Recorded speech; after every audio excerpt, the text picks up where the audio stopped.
los últimos años hemos sido testigos de una oleada de acontecimientos sin precedentes: pandemia, guerras e inflación. Todo esto ha roto ese periodo de tranquilidad que se respiraba en la década pasada. En el terreno económico hemos sido testigos de cómo Europa y Estados Unidos han dado un giro de 180 grados en sus políticas. Pero aquí hay unos actores que nos hemos dejado un poco de lado: los países asiáticos. De China y sus problemas ya hemos hablado en varias ocasiones en este canal, pero no es el único país en problemas. Los últimos datos de bolsas de Taiwán, India, Corea del Sur, Indonesia, Filipinas y muchos más revelaron una salida neta de 11.260 millones de dólares. A esto hay que añadirle la presión que ejerce el conflicto de Israel sobre las acciones asiáticas, ya que los inversores prefieren alejarse del riesgo en estos contextos. Y el país que más atención despierta, aparte de China, por las repercusiones internacionales que puede tener, es Japón, un país bastante estudiado en este canal. Y analizar este tipo de contextos es importante, y para ayudarnos con esto tenemos a los patrocinadores del vídeo de hoy. Os presento a los locos de Wall Street, la academia de referencia de Value Investing, que presenta su curso Economía para ser un inversor. Tranquilos, que no os van a pedir meter vuestro dinero en ninguna parte, ni tampoco os van a prometer haceros ricos. Si no, esta colaboración no existiría. El objetivo del curso es que conozcáis el campo de juego en el que se mueven los inversores, que es la economía. Se os impartirán conceptos de microeconomía, macroeconomía o historia del pensamiento económico aplicados al mundo de la inversión. Cosas como el comportamiento del consumidor, las empresas o por qué realizan determinadas acciones tanto el Estado como el Banco Central, etc. Pero ahora viene la pregunta relevante: ¿quiénes son los locos de Wall Street? Como ya dijimos, es la academia de Value Investing, que cuenta con certificaciones como la del Instituto de Bolsa y Mercados Españoles, y también dispone de colaboradores muy reputados como por ejemplo Juan Ramón Rayo. Y el curso será impartido por varios profesores, entre los cuales se encuentran Carlos Rodríguez Brown o Edgar Fernández Vidal, que si estáis más o menos metidos en redes sociales en el mundo de la economía seguramente sepáis quiénes son. El curso empieza el 13 de noviembre, ojo que no es un curso grabado, y los que estéis interesados podéis visitar el link que tenéis en la descripción con unos códigos de descuento en caso de que os animéis a inscribiros. Gracias a los locos de Wall Street por patrocinar este vídeo, y ahora no me enrollo más, poneros cómodos, que empezamos.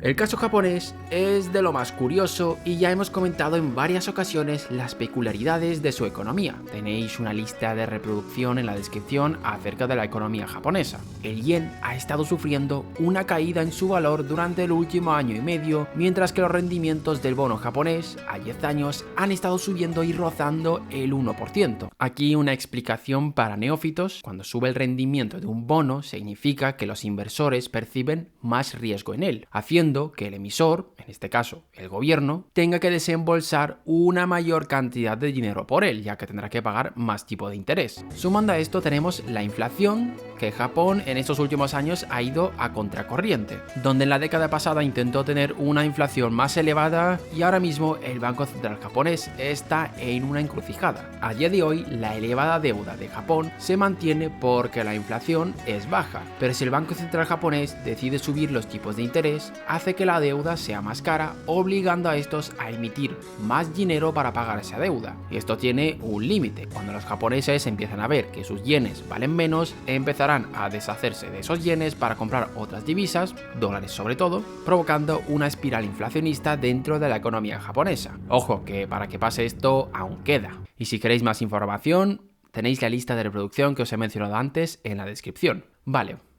Volviendo al tema, hemos dicho que Japón va a contracorriente y no estamos exagerando. Mientras que los países en desarrollo están viendo cómo sus tasas de inflación vuelven a la normalidad, es decir, tasas de inflación relativamente bajas, las de Japón no terminan de bajar, algo que está poniendo bastante nervioso al Banco Central.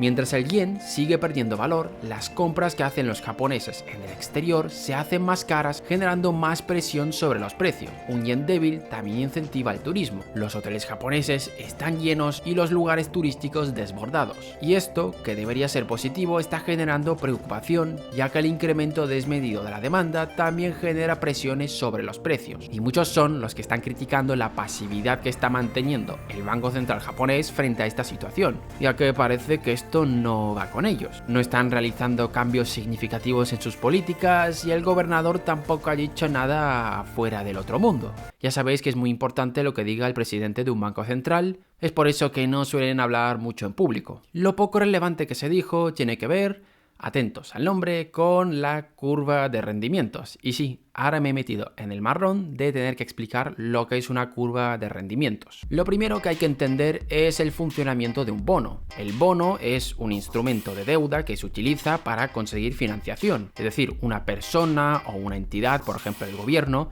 emite un papelito por el cual recibe una cantidad de dinero prometiendo que va a ir devolviendo ese dinero con unos tipos de interés. Ahí ya depende del contrato que firmes, normalmente se paga una pequeña cantidad de forma recurrente y luego al final en la fecha de vencimiento se paga todo lo que queda. Pero bueno, eso es otro tema. Lo otro que nos interesa es lo que se conoce como rendimiento del bono, que es básicamente lo que gana el comprador por comprar ese bono. Vamos, el tipo de interés. Y la curva de rendimiento, conocido en inglés como yield curve, es una representación gráfica de la relación entre el tiempo y el tipo de interés, ya que el tipo de interés es el precio del tiempo. Lo normal es que esta curva tenga una pendiente positiva, es decir, que vaya creciendo. Y es algo lógico si tenemos en cuenta que el tipo de interés es el precio del tiempo. A más tiempo, mayor será el precio y por lo tanto el tipo de interés. Al final, el inversor, cuando deja su dinero en alguna parte, está rechazando dejarlo en otra, lo que se conoce como coste de oportunidad. Por eso, cuanto más tiempo tenga que esperar para tener ese dinero de vuelta, mayor será el precio que va a exigir. Y el Banco Central puede intervenir en los mercados para tratar de manipular esa curva de rendimiento. En el caso de Japón, el Banco Central japonés mantenía una estricta política que impedía que el rendimiento de los bonos a 10 años no supere el 1%. ¿Y cómo lo hacía? Os preguntaréis mucho. Comprando ellos esos bonos. Si hay una elevada demanda de algo, el precio de ese algo va a caer. Esto también se puede hacer al revés. Si, por ejemplo, por algún motivo se quiere incrementar el rendimiento de los bonos, el Banco Central lo que haría será vender los bonos que tenga. Pero bueno, ese no es el caso. Esto ha sido la estrategia del Banco Central japonés desde el año 2016 y siguió de forma agresiva este objetivo. En el 2022, cuando la Reserva Federal y los bancos centrales más importantes del planeta estaban subiendo los tipos de interés, Japón seguía a lo suyo. Como consecuencia, el yen había alcanzado un mínimo de 24 años frente al dólar debido a esa diferencia de tipos de interés. Me explico aquí, al ofrecer el dólar mayores tipos de interés, los inversores prefieren irse al dólar en vez de irse al yen. Por eso muchos inversores japoneses comenzaron a vender sus bonos para irse al dólar. Y ahora bien, una vez soltado todo este rollo, que parece un poco random, vamos a unir todos los puntos para ver dónde está exactamente la problemática de Japón.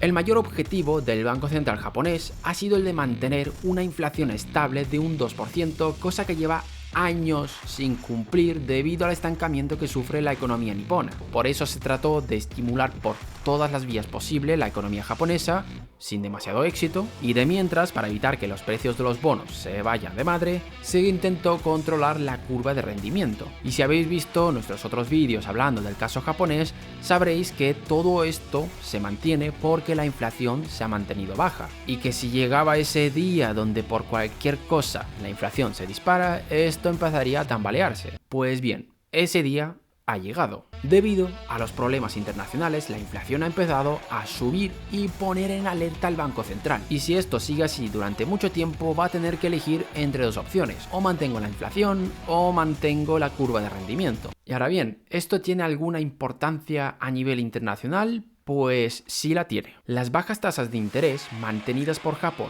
en estos últimos años han generado un incremento en las compras de activos extranjeros, en cristianos, como comprar cosas dentro de Japón cosas financieras. Era algo absurdo, ya que todos los tipos de interés rozaban el 0%, incentivaba a que los compradores se fuesen fuera de Japón.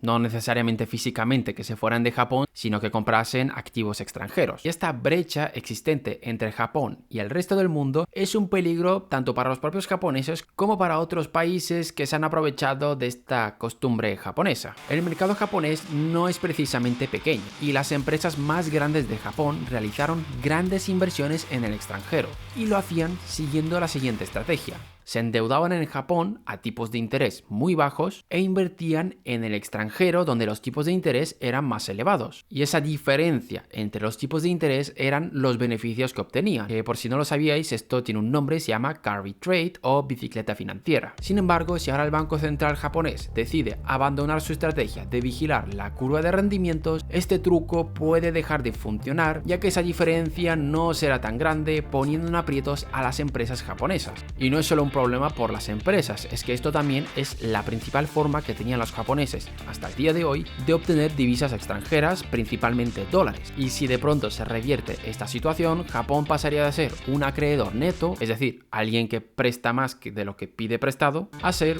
un deudor neto. Y esto no es todo. Por si no lo sabíais, Japón es el mayor tenedor de bonos de Estados Unidos.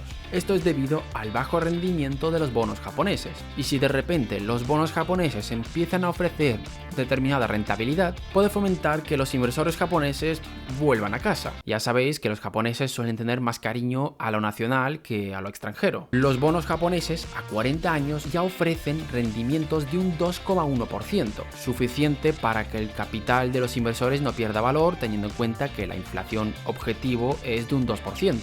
Recordad que los japoneses desde la crisis inmobiliaria no son demasiado fans de la alta rentabilidad, y con que su riqueza no pierda valor es suficiente. ¿Y cuál es la consecuencia de esto? El tipo de interés de los bonos americanos puede subir, y ya sabéis lo que pasa cuando hay un cambio en el rendimiento de los bonos americanos, que todo el mercado empieza a volverse loco. El equilibrio que parecía sostener a la economía japonesa parece desmoronarse. Tras varios años donde parecía que el Japón podía saltarse todas las reglas, los eventos internacionales parecen estar rompiendo ese equilibrio. Hay que seguir bastante de cerca la situación japonesa y aquí estamos nosotros para teneros al día. Y hasta aquí el vídeo de hoy, dejadnos en los comentarios qué os ha parecido, gracias por vernos.